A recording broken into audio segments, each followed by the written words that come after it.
When Emily texted me that night saying, having a late dinner with clients, don't wait for me, I didn't think much of it at first.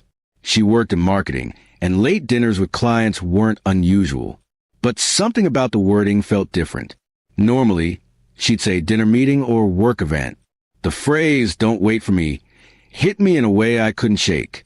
All day, I had this strange feeling that something wasn't right. She'd been dressing up more lately, checking her phone constantly, and laughing at messages she'd hide as soon as I walked by. I told myself not to be paranoid. We'd been married for 7 years, and I trusted her. Still, that night, curiosity and unease got the better of me. I decided to drive near the restaurant she mentioned earlier that week. It was a fancy place in the city, the kind she only went to for big deals. I parked across the street, thinking I'd just see if her car was there and then go home. But when I saw her car parked near the front, my heart started pounding. Inside, through the large windows, I spotted her almost instantly. She looked stunning, the kind of effort she usually made for special occasions. Sitting across from her wasn't a group of clients, though. It was one man. He wasn't wearing a business suit, no laptop, no papers on the table. Just a bottle of wine and a smile that lingered too long. I froze. My chest tightened as I watched her lean forward, laughing, her hand brushing his. Every part of me wanted to burst in there, but something told me not to.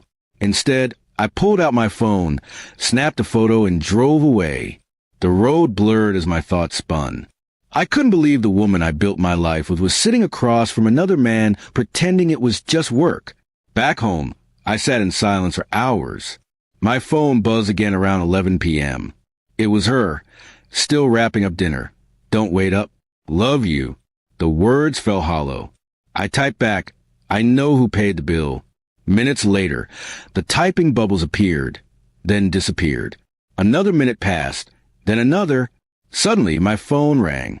It was her, voice shaking, asking, what do you mean by that? I didn't answer. I just let the silence speak for itself. She called again, then texted, I'm coming home. When she arrived, her makeup was smudged, her tone defensive. It wasn't what you think, she said immediately. I asked her to sit. Then I showed her the photo on my phone. The color drained from her face.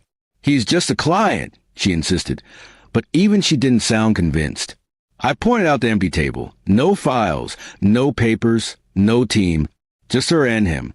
Tears started falling as she admitted they'd met a few months ago during a campaign. It just happened, she whispered. I didn't mean for it to go this far.